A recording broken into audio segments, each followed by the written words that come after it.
मित्रों, अभी वीडियो में मैं आपको जल जीवन मिशन प्रोजेक्ट में इंटरव्यू के लिए आपके लिए वीडियो बना रहा हूँ। इसका पहले जो वीडियो है वो मैं जहाँ तक बनाया हूँ वो पार्ट ए में है, और ये जो वीडियो अभी शुरू हो रहा है पार्ट बी में। ये दोनों वीडियो मैं अपलोड करूँगा, तो आप पार्ट ए पार्ट बी दोनों देखिएगा। पिछला पार्ट ए में मैं आपको डक्टाइल आयरन पाइप का जो टेस्टिंग कौन कौन सा टेस्टिंग करते हैं इसी के बारे में आपको बता रहा था। इसके बाद ये पार्ट भी शुरू हो रहा है। उसमें आपको मैं एक चीज़ बता रहा था कि पाइप का DI पाइप का जो सॉकेट होता है, सॉकेट में क्या क्या इंफॉर्मेशन रहती है। उसमें पाइप का लेंथ रहता है, पाइप का क्लास रहता है और बैच नंबर रहता है, और SGS की सील लगी होती है। SGS का सील का मतलब ये होता है कि ये पाइप टेस्ट होकर के आया हुआ है। पाइप के ऊपर ISI मार्का रहता है और कंपनी का नाम लिखा रहता है उसमें। और जल जीवन जिस प्रोजेक्ट के लिए वो पाइप आया हुआ है, उड़ीसा में जो है जल जीवन निगम के लिए, MP जल जीवन निगम के लिए, ठीक है, तो वो उसका भी नाम उसमें सील लगी रहती है। इसके बाद मैं आपको ये बता रहा हूँ कि जो डक्टाइल आयरन पाइप का जो लेइंग का क्या प्रोसीजर है। पाइप को जो हम ले करते हैं तो लेइंग के लिए हमको किन बातों का ध्यान रखना है। सबसे पहले हमको ये सेलेक्ट करना है कि हमको पाइप कहाँ से ले जाना है और कौन सा डाया का पाइप हमें वहाँ पर लेइंग करना है। सपोज हमें 500 mm डाया का पाइप ले करना है, तो वहाँ पर हमें क्या करना पड़ेगा, पहले एक उसका देखना पड़ेगा कि उसके लिए एक अलाइनमेंट हमें फिक्स करना पड़ेगा कि हमको पाइप यहाँ से ले जाना है। फिर उसके लिए उसमें एक्सकेवेशन करना पड़ेगा ट्रेंच का। ट्रेंच एक्सकेवेशन सबसे पहले करते हैं, जो हमें उसको पाइप को दबाने के लिए खोदते हैं ट्रेंच, उसको हम ट्रेंच बोलते हैं। तो ट्रेंच का डायमेंशन क्या होगा, अगर 500 mm का पाइप है तो ट्रेंच का डायमेंशन कितना होगा। पाइप के टॉप से ऊपर बैक फिलिंग होगी 1 मीटर की, और पाइप की डाया 500 है, तो 1 मीटर मतलब 1000 mm, 500 mm मतलब 1500 mm, यानी 1.5 मीटर।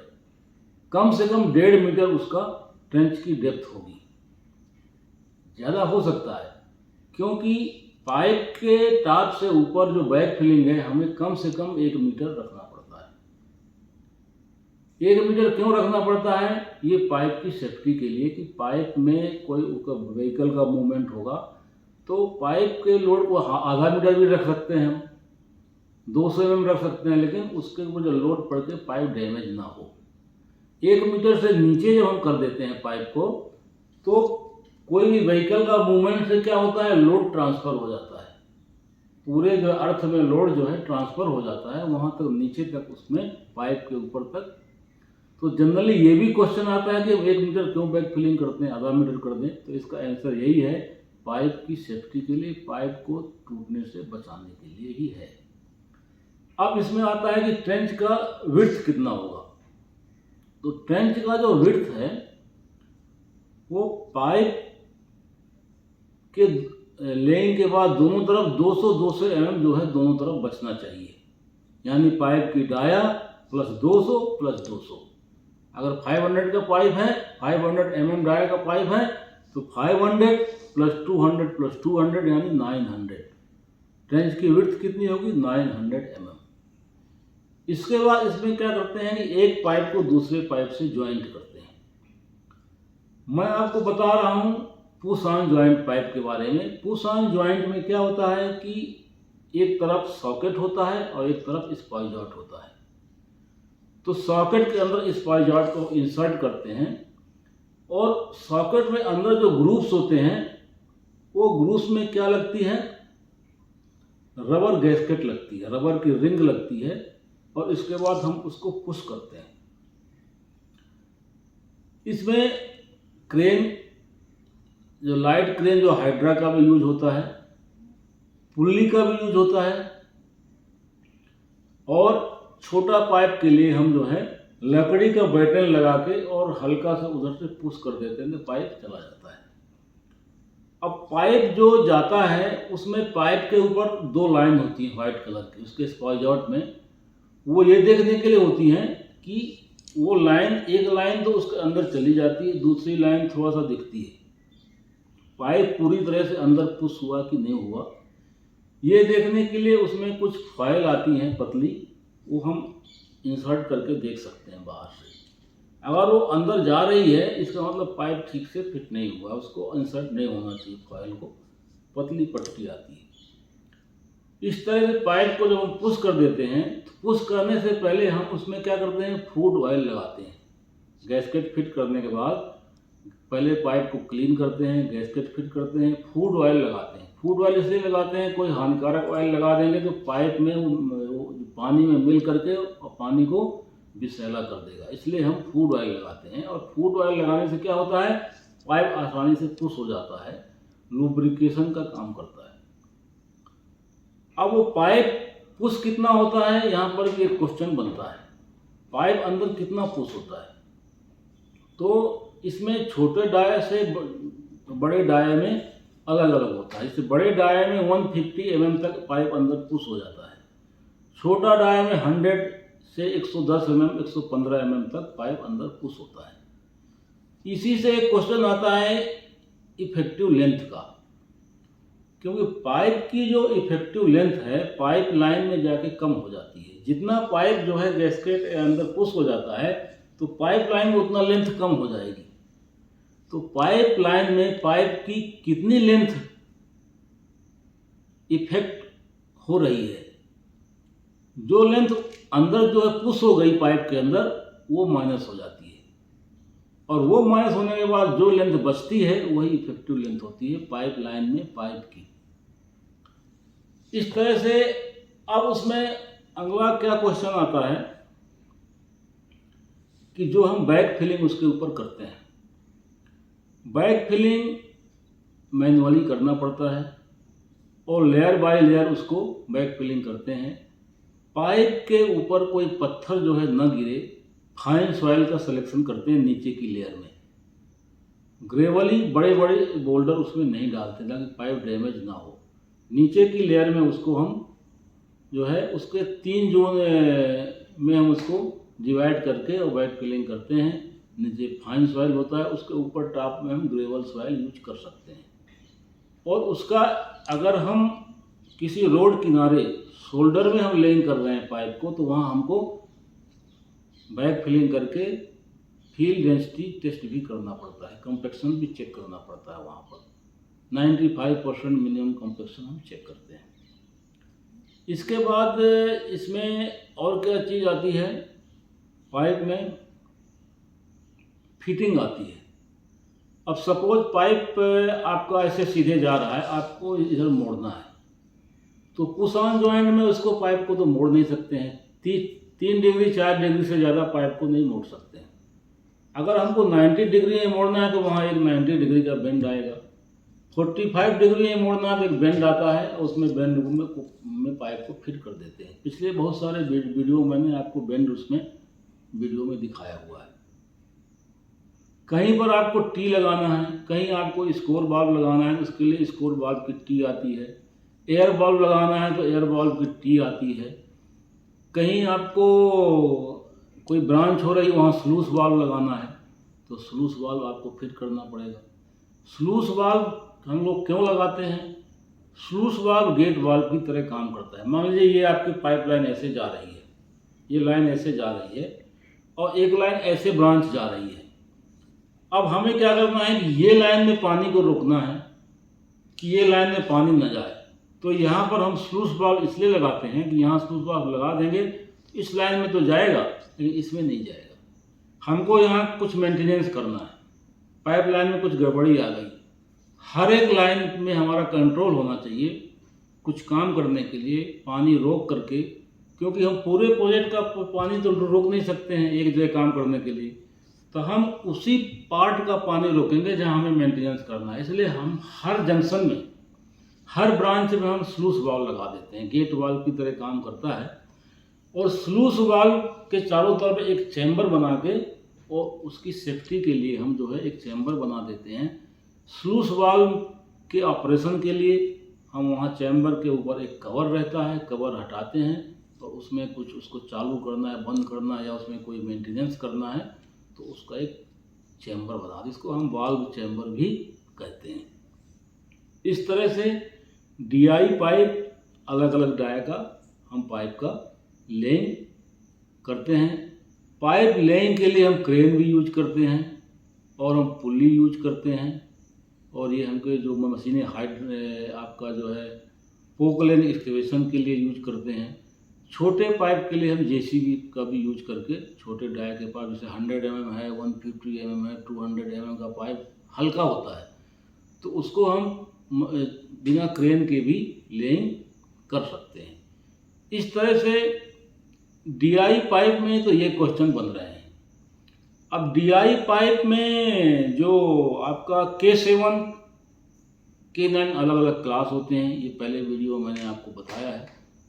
K9 जो पाइप होता है उसकी वॉल थिकनेस ज़्यादा होती है K7 से। छोटे डाया का पाइप की वॉल थिकनेस कम होती है, बड़े डाया की पाइप की वॉल थिकनेस बढ़ती चली जाती है। तो पाइप के वॉल थिकनेस के भी पिछले मैंने आपको कई सारे वीडियो बनाया है, उसको आप ज़रूर देख लीजिएगा। इसके बाद अब इसमें एक क्वेश्चन आंसर आते हैं, high density polyethylene pipe. High density जो HDPE पाइप है ये कहाँ पर यूज होते हैं? ओवरहेड टैंक से जो हम गांव में डिस्ट्रीब्यूशन के लिए वाटर डिस्ट्रीब्यूट करते हैं, टंकी से घर घर में पानी डिस्ट्रीब्यूट करते हैं तो वहाँ हम HDPE पाइप का यूज करते हैं। HDPE पाइप में हम कौन कौन सा टेस्ट करते हैं? HDPE पाइप जब फील्ड में आता है उसमें भी थर्ड पार्टी रिपोर्ट, फैक्ट्री में कोई भी एजेंसी जैसे CEIL है या CIPET सिपेट है, थर्ड पार्टी एजेंसी फैक्ट्री में जाके वहाँ पर भी पाइप का इंस्पेक्शन करती है और रिपोर्ट देती है। जब साइड में HDPE पाइप आएगा हमें क्या क्या उसमें चेक करना है, तो हमको तो पहले वो थर्ड पार्टी रिपोर्ट चेक करना है। इसके बाद हम साइड में पाइप का डायमीटर चेक कर सकते हैं। डायमीटर चेक करेंगे, पाइप का वॉल थिकनेस चेक करेंगे वर्नियर से, और उसमें चेक करेंगे कि पाइप के दोनों एंड बंद है कि नहीं है। पाइप क्या है, दोनों एंड बंद होकर के और उसमें एयर भरी रहती है। एयर इसलिए भरी रहती है कि पाइप दबे ना, ट्रांसपोर्टेशन में पाइप डैमेज ना हो। जो थर्ड पार्टी एजेंसी उसका टेस्ट करती है तो पाइप के ऊपर सील भी लगा रहता है उसका, जिससे अगर जो है सिपेट टेस्ट करेगा तो रिपोर्ट तो देगा ही, साथ में अपना सील भी सिपेट का वो उसमें लगा देगा। इसके बाद पाइप में हम उसमें देखते हैं कौन सा जो है नॉमिनल PN6 है, PN10 है, कौन नॉमिनल प्रेशर का पाइप है। और पाइप का जो कॉइल रहता है, पाइप दो तरह से ट्रांसपोर्ट होता है, एक कॉइल के रूप में और एक स्ट्रेट लेंथ। तो 110 mm तक के जो पाइप होते हैं, जो पाइप की डायमीटर मैं आपको बोलता हूँ नॉमिनल डायमीटर, HDPE पाइप की जो नॉमिनल डायमीटर है, आउटर डायमीटर को ही नॉमिनल डायमीटर बोलते हैं। अगर मैं बोलता हूँ 110 mm का पाइप है तो उसका बाहर का जो डायमीटर है वो 110 mm है। 110 mm डाया तक के पाइप को हम बंडल में ऐसे लपेट करके यूज करते हैं, जिसमें और 110 से ऊपर के जो डाया पाइप होते हैं वो स्ट्रेट लेंथ में, कट पीस लेंथ में, वो कट पीस लेंथ कम से कम 6 मीटर होना चाहिए। 6 मीटर से कहीं 12 मीटर, 8 मीटर, 10 मीटर हो सकते हैं, लेकिन कम से कम 6 मीटर तो होना चाहिए। 6 मीटर से ऊपर उसकी लेंथ होना चाहिए, कट पीस लेंथ। फिर उसको कट पीस लेंथ को हम जोड़ जोड़ के साइड में इलेक्ट्रोफ्यूजन से उसको ज्वाइंटिंग करते हैं। अब ये पाइप का हमने चेक कर लिया, पाइप सही है। पाइप के ऊपर और क्या रहता है? पाइप के ऊपर लॉन्गिट्यूडनली स्ट्रिप रहती है, उसमें ब्लू कलर की 3 स्ट्रिप रहती हैं समान दूरी पे। उनकी थिकनेस और पट्टी की चौड़ाई जो है भी स्पेसिफाई रहती है, और उसमें एक कॉपर वायर एम्बेडेड रहता है थ्रू आउट लेंथ में। पाइप के ऊपर एक कॉपर वायर एम्बेडेड रहता है। कॉपर वायर क्यों एम्बेडेड रहता है? पाइप को अंदर लेइंग करने के बाद, जमीन के अंदर जब हमने उसको लेइंग कर दिया, तो अब हमें उसका पता लगाना है पाइप की लोकेशन। अगर हमको ट्रैक करना है तो इसलिए उसमें एक कॉपर जो है धातु है, मेटल है, तो मेटेलिक इंडिकेटर आते हैं। इसलिए उसमें कॉपर का वायर लगा देते हैं कि हम बाहर से मेटेलिक इंडिकेटर से, अल्ट्रासोनिक इंडिकेटर आते हैं, उससे हम पाइप को ट्रेस कर सकते हैं। मान लीजिए पाइप लाइन गई है, हमको फिर से इसी के बगल में कुछ काम करना है, हमको मालूम नहीं है कि यहाँ कोई पाइप लाइन गई हुई है, तो इसके लिए हम उसको पाइप को ट्रेस करने के लिए, लोकेशन आइडेंटिफाई करने के लिए वो हम कॉपर वायर उसके ऊपर एम्बेडेड कर देते हैं। वो भी हम चेक कर देते हैं कि कहीं से वो निकला तो नहीं हुआ, प्रॉपर एम्बेडेड है कि नहीं। इसके बाद उसका आउटर डायमीटर हो गया, उसका वॉल थिकनेस हो गया, पाइप का विजुअल भी देख लेते हैं, पाइप विजुअली सही है कि नहीं। अब उसका लेइंग के लिए भी उसी तरह है। लेइंग के लिए क्या है, उसमें जो कॉइल का लेंथ है, अलग अलग डाई का कॉइल का लेंथ अलग अलग होता है। पाइप में कॉइल का लेंथ जैसे 63 mm का पाइप है तो कॉइल का लेंथ 500 मीटर होता है। 63 mm से 110 mm की तरफ जैसे बढ़ता है तो बंडल के अंदर उसका जो लेंथ है ना वो थोड़ा कम होता जाता है।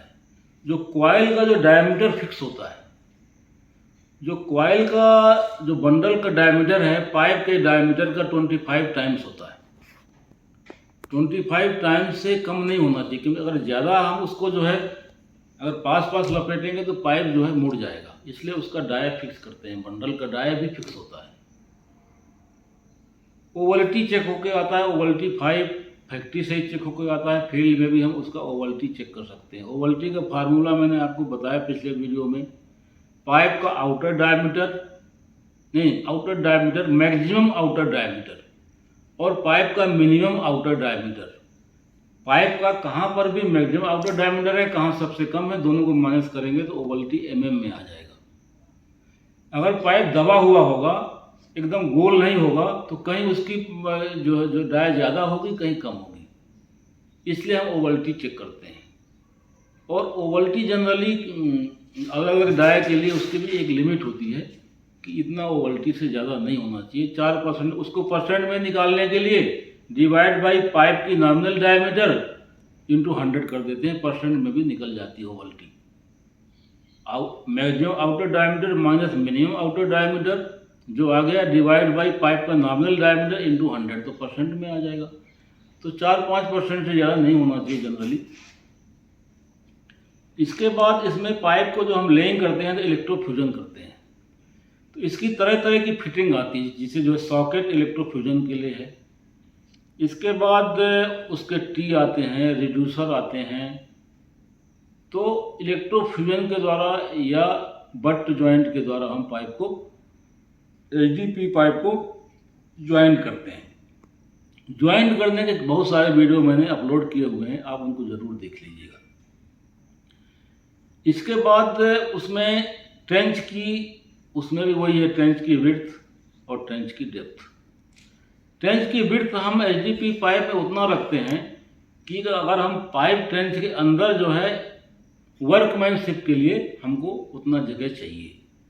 ट्रेंच की विड्थ का एक ही काम है, चाहे डीआई पाइप में हो चाहे एचडीपी पाइप हो, हमको वर्कमैनशिप, पाइप ज्वाइंट करना है, फ्यूजन करना है अंदर हम, और हमको ट्रेंच के अंदर पाइप को ज्वाइंट करना है, तो हम वहाँ बैठ करके उसको काम कर सकें।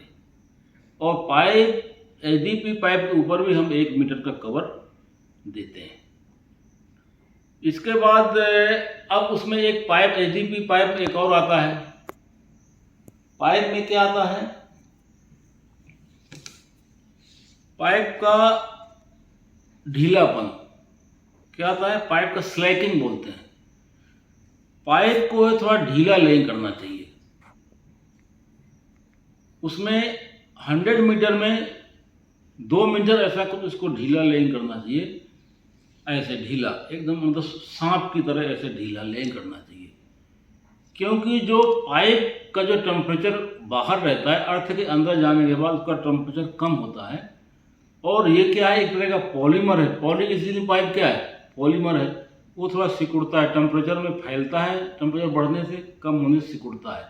तो अगर हम उसका थोड़ा सा उसको ढीला ले करेंगे, अगर वो टाइट होगा तब भी उसका लेंथ जो है, उसकी पाइप खुलेगा नहीं, पाइप में तनाव नहीं आएगा, अदरवाइज पाइप खुल जाएगा। अगर हम पहले से उसको सीधा ले करेंगे और पाइप सिकुड़ेगा थोड़ा, तो लेंथ और कम होगी तो खुल जाएगा पाइप, इसलिए हम उसको पाइप को थोड़ा ढीला ले करते हैं। 100 मीटर में उसको 2 मीटर, इसके पहले जो स्लेटिंग का वीडियो बनाया हूँ मैं, उसको थोड़ा ढीला क्यों लेंग करते हैं उसका रीजन मैंने आपको बता दिया। इसके बाद इसमें भी जो है स्लूस वाल्व आते हैं, इसमें भी जहाँ पर भी पाइप का ब्रांच देते हैं वहाँ पर जो एचडीपी पाइप में भी इसके स्लूस वाल्व की फिटिंग आती हैं। स्लूस वाल्व का क्या काम है मैंने आपको अभी पहले जैसे बताया। इसके बाद अगला इसमें आता है एमडीपी पाइप। एमडीपी पाइप का यूज हम कहाँ करते हैं? एमडीपी पाइप जैसे घर के बाहर से एचडीपी पाइप ऐसे लाइन जा रही है तो घर में हमको कनेक्शन देना है, एचडीपी पाइप से जोड़ करके और नल में कनेक्शन देना है घर के बाहर, तो एक इलेक्ट्रोफ्यूजन सैडल आती है। तो एचडीपी पाइप के ऊपर हम सैडल को ज्वाइंट करते हैं और एक फिटिंग आती है, वो फिटिंग के द्वारा हम एमडीपी पाइप ऐसे लगा करके वहाँ पर एक बाल्ब आता है, वो वाल्व को एफसीबी बोलते हैं, फ्लो कंट्रोल वाल्व लगा करके एमडीपी पाइप जो है कंप्रेशन फिटिंग के द्वारा उसको हम नल में कनेक्शन देते हैं एमडीपी पाइप के द्वारा। और एचडीपी पाइप में कैसे जोड़ते हैं? इलेक्ट्रोफ्यूजन सैडल से। पिछले वीडियो में आप जरूर देखिएगा, मैंने कैसे ज्वाइंट उसको वीडियो को दिखाया हुआ है। तो उसमें एफसीबी का यूज करते हैं और एमडीपी पाइप से घर में उसमें नल में कनेक्शन दे देते हैं। एफसीबी का वहाँ क्या काम रहता है? फ्लो कंट्रोल वाल्व का, कि हमें कितना लीटर पानी देना है। अगर 5 लीटर पर मिनट पानी देना है तो उसमें 5 लीटर ही पानी जाएगा 1 मिनट में। नहीं तो अगर हम एफसीबी जो है नहीं लगाएंगे तो जो नल जो नज़दीक में होगा, वहाँ जहाँ पानी का प्रेशर ज़्यादा होगा उस नल में पानी ज़्यादा जाएगा, दूर वाले नल में कम पानी जाएगा। लेकिन जब हम एफसीबी लगा देते हैं, फ्लो कंट्रोल वाल्व लगा देते हैं, तो फ्लो कंट्रोल वाल्व की लिमिट होती है। 3 लीटर पर मिनट वाले, 5 लीटर पर मिनट वाले, 8 लीटर पर मिनट वाले, अलग अलग कैपेसिटी के फ्लो कंट्रोल वाल्व आते हैं। अगर हमको 5 लीटर पर मिनट के हिसाब से पानी देना है तो उसका 5 लीटर पर मिनट वाला एफसीबी हम वहाँ यूज करेंगे। तो एफसीबी का ये काम है। इसके बाद जो एचडीपी पाइप आते हैं, एचडीपी पाइप में कुछ जो है कोड वर्ड है, जैसे पीएन है, नॉमिनल डायमीटर है। तो ये क्या चीज़ होगा? तो पीएन होता है जैसे जो है नॉमिनल डायमीटर है, तो पीएन जैसे 6 है, पीएन 10 है, तो पीएन 6 का मतलब क्या है? पीएन 6 का मतलब है कि उसकी पाइप की जो मैक्सिमम कैपेसिटी है 6 kg पर सेंटीमीटर स्क्वायर है। 6 बार है या 6 kg पर सेंटीमीटर स्क्वायर उसका मैक्सिमम प्रेशर है, उससे ज़्यादा उसमें प्रेशर नहीं देना चाहिए।